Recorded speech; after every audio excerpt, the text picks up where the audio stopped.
Just as 2023 is drawing to a close, the Europeans have gifted themselves perhaps the biggest relief to an endemic problem in the bloc, a new pact that promises to handle the hitherto mismanaged migration menace. Called the New Pact on Migration and Asylum, it is hailed as historic because it promises to invoke trust in the EU instruments at a time when almost nothing seems to be going right for the bloc. It has got the intent right indeed, but the mechanism itself is subject to factors that are asymmetric to begin with and that warn of practical challenges ahead. But let's see the context first. The European Union, which by far is the most successful example of regional economic integration, wasn't only founded on the principles of free trade. Entrenched into the very idea of a united Europe was an idyllic belief in human rights, democracy, freedom, all interwoven with the smug and aesthetically appealing liberal vision thriving through the decades of the peace dividend. The bloc's law on asylum seeking, called the Dublin Regulation, drew from a belief in asylum seeking as a fundamental human right. It provided a rather basic framework for incorporating an asylum seeker fleeing distraught realities of his home country, say genocide or ethnic cleansing or civil war, as a refugee in the affluent societies of Europe. The modest mechanism of the Dublin regulation that relied on Eurodac's fingerprint database underwent several changes as the world witnessed frozen conflicts reigniting at the end of the Cold War and as conflicts have turned more intrastate in the last 2 decades. The Common Asylum Law was updated through a series of reforms, Dublin II, Dublin III, etc., that ultimately collapsed in the face of unprecedented influx of migrants in the 2015 migrant crisis. The disproportionate burden on coastal states like Italy, Greece, or Cyprus, the individual governments turning more anti-immigration, and finally, the astounding rise of right-wing populism in the liberal haven of Europe necessitated the need to fundamentally reform the common asylum law on the principle of solidarity. The Brussels bureaucrats realized that the EU instruments had landed pitting one government against the other, as had unwittingly happened through the unsuccessful Dublin regulation reforms. So, will this ingenious push to solidarity work? The new pact operates at 2 tangible planes, making 2 distinct pitches. One, a functional pitch at the ground level, where it comes with a legislative solution to tackle the governance issues around uncontrolled migration. The typical detail here is that these measures are made in good faith of member states' common approach to solidarity, which is also provided for legally. So, in case there is a massive influx of migrants, the member states won't act in isolation, but in solidarity with each other to share the burden in different ways laid out by the Pact. More concretely, the above will happen by 4 measures. 1, by reducing the burden on a single member state by limiting the number of migrants it's supposed to take in a year and distributing the numbers across all member states more evenly than before. 2, the member states would have the room to opt out of taking in a migrant by paying 20,000 euros per head. 3, it reduces the social unrest that stems from long and unequal waiting periods for asylum seekers, with their fates hanging in uncertainty.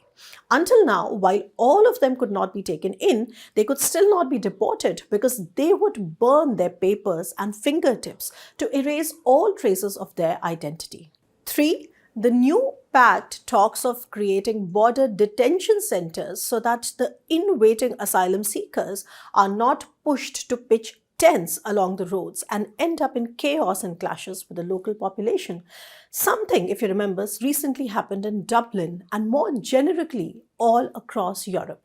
Finally, it also promises to accelerate deportation of rejected asylum seekers, although it offers no solution so far to stop the asylum seekers from burning all traces of their identities. And I mentioned how they burn the fingertips. The second plane is more political and makes an important political pitch in a wider vision for the EU. The new pact aims to respond to self-proclaimed indispensability of the right-wing populist parties that have made themselves the sole guardian of European culture and identity and have called for closing down borders. The improving electoral base of the right wing has solely been ushered in by a lack of common legislative reforms of the asylum law, and the vacuum thus arising being filled with violent clashes, disorderliness, and a threat to European identity. These issues have been the fulcrum of European right wing's Euroscepticism, an idea diametrically opposed to the very foundation of the integrated European project. So, the political pitch is evident in the centrist parties attempting to outdo the populist parties on their home turf.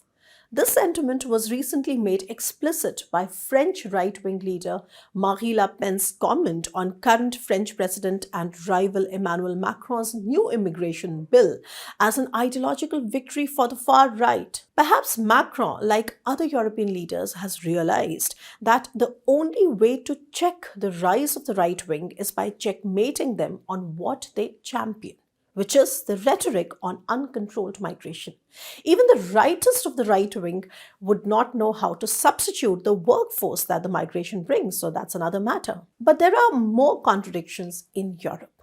While centrist response to the right-wing populist is on the right track, it still does not offer a true reconciliation with mainstream right-wing leaders, such as the popular and immensely capable Italian Prime Minister Giorgia Meloni. Her recent and past statements show that she is not against migrants per se, but to Muslim migrants in particular, as she has been mincing no words to assert the incompatibility of Islam with European societies.